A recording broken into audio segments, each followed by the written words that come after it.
Dear students, आज हम नवा एसएलओ जो है वो आप लोगों के सामने डिटेल के साथ बयान कर रहे हैं।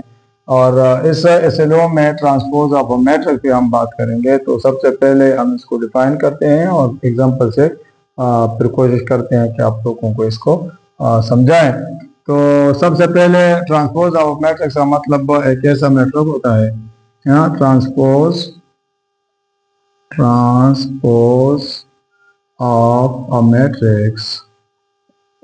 Transpose of a matrix is a matrix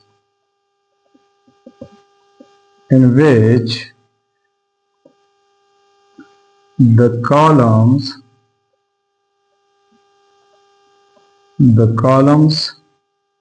are changed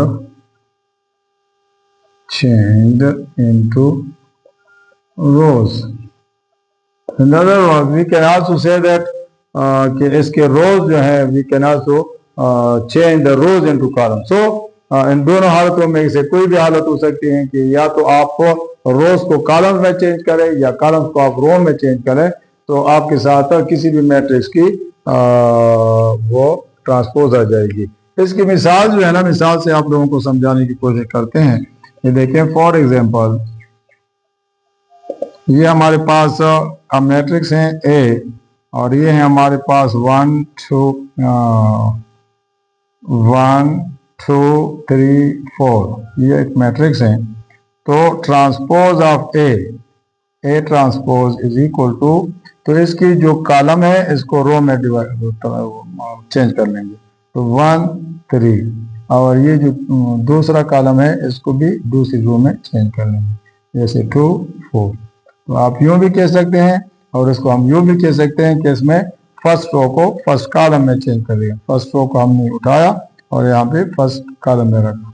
इसी तरीके से सेकंड रो को हमने उठाया और उससे सेकंड कॉलम हमने बनाया। तो रो से जब हम कॉलम बनाते हैं या कॉलम से हम रोज बनाते हैं, तो जो नया मैट्रिक्स हमारे पास बनता है, तो उस नए मैट्रिक्स को हम transpose of the previous matrix कहते हैं।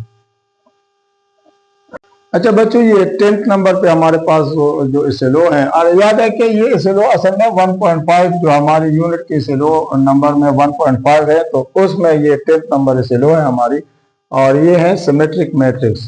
तो सिमेट्रिक मैट्रिक्स इसको हम कैसे डिफाइन करेंगे? तो इट इज अ मैट्रिक्स या a matrix A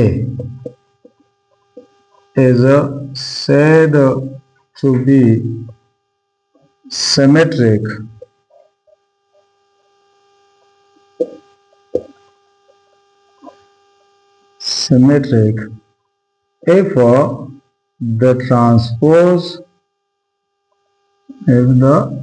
transpose of this matrix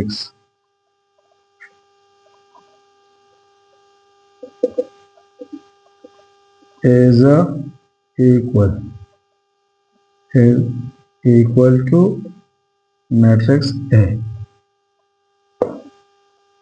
A matrix A is said to be symmetric if the transpose of this matrix is equal to A.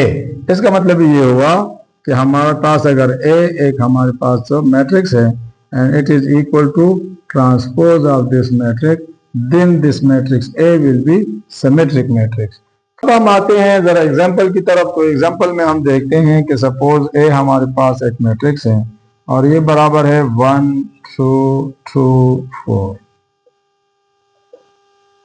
अच्छा, अब इसका हम मालूम करते हैं ट्रांसपोज। तो A transpose is equal to, यानी इसकी ये पहली जो रो है, इस रो को हम उठा के पहला कॉलम बना देते हैं 1 2 यूं करके, और इसकी जो दूसरी रो है, दूसरी रो को उठा के हम दूसरा कॉलम बना देते हैं, दैट इज 2 4। अब यहाँ पे हम देखते हैं कि जो A ट्रांसपोज हमारे पास बन गया है, तो यहाँ पे 1 2 2 4 और यहाँ पे भी आ गया है ट्रांसपोज भी इसका 1 2 2 4। इसका मतलब ये हुआ कि ये जो मैट्रिक्स A है ये बराबर है A ट्रांसपोज की। जब मैट्रिक्स A इसके ट्रांसपोज के बराबर है, तो इट मीन्स कि ये जो हमारे पास मैट्रिक्स ए है it is equal to symmetric matrix. ये अब सिमेट्रिक मैट्रिक्स की बराबर है।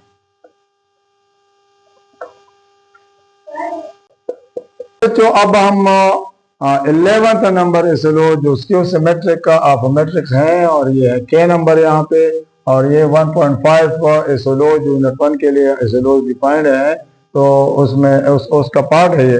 तो यहाँ पे स्क्यू सिमेट्रिक्स और सिमेट्रिक में थोड़ा सा फर्क ये है कि यहाँ पे ए जो था मैट्रिक्स है ये इसके ट्रांसपोज के बराबर था।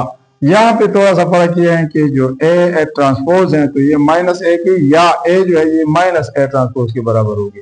तो दोनों तरफ ये भी हो सकता है कि A is equal to minus A transpose. तो इन दोनों में से जो भी कंडीशन पूरी होगी तो चलो इसको डिफाइन करते हैं। तो डिफाइन करने के लिए a square matrix is said to be a skew symmetric if A transpose is equal to minus matrix A or A is equal to minus A transpose। तो इसको मिसाल से हम समझने की कोशिश करते हैं। तो चलो देखते हैं। For example A is equal to 0 minus 3 3 0। तो यहाँ पे अगर हम ट्रांसपोज मालूम करते हैं तो ये देखें ये वाला अगर रो 1 है और इस रो 1 से हम कॉलम 1 बनाएं तो ये यहाँ पे आ जाएगा, और ये जो हमारे पास रो 2 है और इस रो 2 से हम कॉलम 3 बना दें तो ये जो नया हमारे पास मैट्रिक्स आ गया है तो ये हमारे पास आ गया A transpose is equal to, इससे अगर हम माइनस निकाल दे बाहर तो ये आ जाएगा 0 माइनस 3 3 0। तो इसका मतलब ये हुआ कि ए ट्रांसपोज जो है ये बराबर है माइनस ए की। तो ऐसे सिचुएशन में हमारे पास जो मैट्रिक्स होंगे तो यहाँ पे ये मैट्रिक्स ए जो है ये हमारे पास स्क्यू सिमेट्रिक के बराबर है। डियर स्टूडेंट्स, अब हम जा रहे हैं एक्सरसाइज 1.2 को हल करने की तरफ। इससे पहले हमने तमाम जो एसएलओ जो इस एक्सरसाइज में यूज होंगे तो उनको हमने डिटेल के साथ आपके सामने हल किया ताकि आप लोगों को समझ आ जाए। अब क्वेश्चन किसी भी किस्म का कोई क्वेश्चन हो और किसी भी बोर्ड का हो, चाहे वो पंजाब का हो, चाहे वो केवीके का हो, सिंध का हो या थ्रू आउट द वर्ल्ड, अगर आपको एसएलओस की समझ आ गई है तो अब आप कोई भी एक्सरसाइज हल कर सकते हैं। तो चलो अब हम जाते हैं एक्सरसाइज 1.2 में क्वेश्चन नंबर 1 की तरफ। और क्वेश्चन नंबर 1 में हमें लिख दिया गया है right transpose of the following matrices. तो यानी इन मैट्रिसेस का आप ट्रांसपोज लिख के दे दें। तो ये हमें एक क्वेश्चन दिया गया है, मिसाल के तौर पर P is equal to P एक ट्रांसपोज है और ये बराबर है 1 2 3 1 और ये मैट्रिक्स। अच्छा, अब इसकी जो हम सोल्यूशन मालूम करते हैं तो let P is equal to 1 2 3 1। अब इसका जो हम ट्रांसपोज मालूम करते हैं तो P transpose is equal to, जैसे मैंने इस रो में कहा हुआ था कि ये हमारे पास रो 1 है तो इस रो 1 से कॉलम 1 बना दो और इसको यूँ लिखो इस तरीके से। इसी तरीके से हमारे पास ये जो रो 2 है, ये रो 2 जो है इसको उठा के यहाँ पे इसको चेंज कर दो और इस रो 2 से कॉलम 2 बना दो और इसको यूँ लिखो। तो इस शक्ल में जो हमारे पास ये मैट्रिक्स आया ये ट्रांसपोज ऑफ मैट्रिक्स P हो गया। बच्चों, अब क्वेश्चन नंबर 2 में है हमारे पास ये एक मैट्रिक्स है क्यों और ये बराबर है MLNP। तो मैट्रिक्स क्यों इसके बराबर है। अब इसके हमने ट्रांसपोज मालूम करनी है तो क्यों जो है ये बराबर है, सोल्यूशन में हम लिख लेते हैं MLNP। अब ट्रांसपोज ऑफ दिस मैट्रिक्स क्यों, तो इसको हम यूँ लिखते हैं ट्रांसपोज ऑफ क्यों इज इक्वल टू, तो वही तरतीब करेंगे। ये जो हमारे पास रो 1 है तो इसे हम कॉलम 1 बना देंगे और ये जो हमारे पास रो 2 है तो इस रो 2 से हम कॉलम 2 बना लेंगे। तो तो इस तरीके से जब हम ये एलिमेंट्स लिख लेते हैं तो इसको हम ट्रांसपोज ऑफ क्यू कहते हैं। आप यूँ भी लिख सकते हैं, transpose of matrix Q is equal to M N L P. तो यूँ भी लिख सकते हैं और ये भी आपका जवाब है, दोनों सही है। अच्छा बच्चों, ये क्वेश्चन नंबर 3 जो है ये है हमारे पास r इज इक्वल टू 6, यानी एक ही एलिमेंट है यहाँ पे।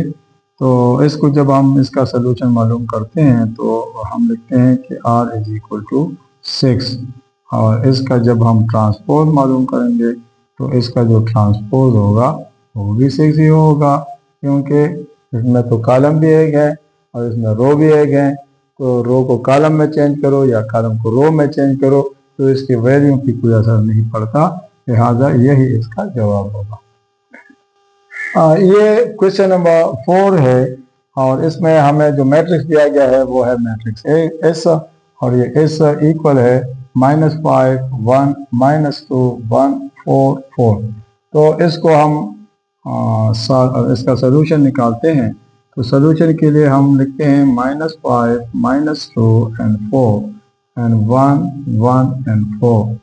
तो इसका जब हम ट्रांसपोज लिखते हैं तो transpose of S is equal to, तो इसमें से ये फर्स्ट रो जो है इसे हम फर्स्ट कॉलम बना देंगे तो ये बन जाएगा -5 and 1। अच्छा, ये जो सेकंड रो है हमारे पास, सेकंड रो से हम सेकंड कॉलम बना देंगे तो ये बन जाएगा -2 and 1।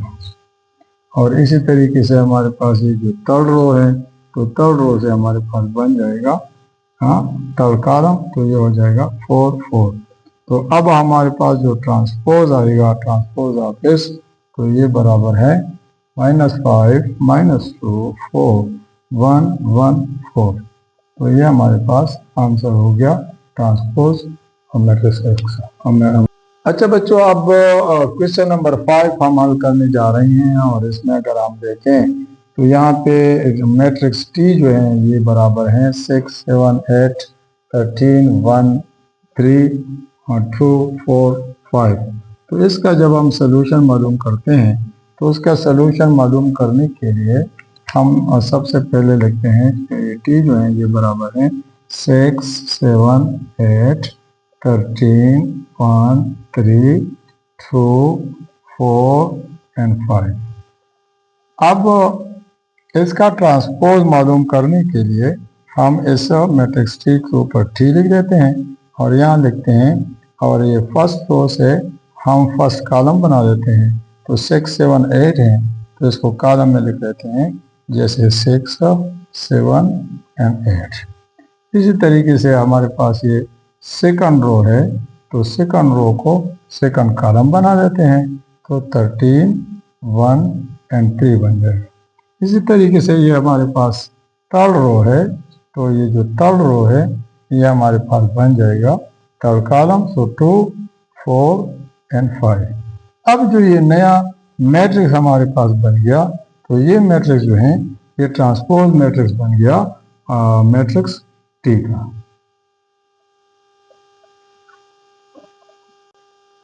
प्यारे बच्चों, मुझे उम्मीद है कि आप लोगों को हमारा ये जो नया स्टाइल है ये पसंद आया होगा, जिसमें कि हम व्हाइट बोर्ड पे आपको क्वेश्चन हल करके देते हैं। तो अगर आपको हमारी ये कोशिश पसंद है तो आप लोग हमारे चैनल को लाइक करें, सब्सक्राइब करें और दोस्तों के साथ इसको शेयर करें ताकि ज़्यादा से ज़्यादा लोगों को इसका फ़ायदा पहुंच सके। Thank you.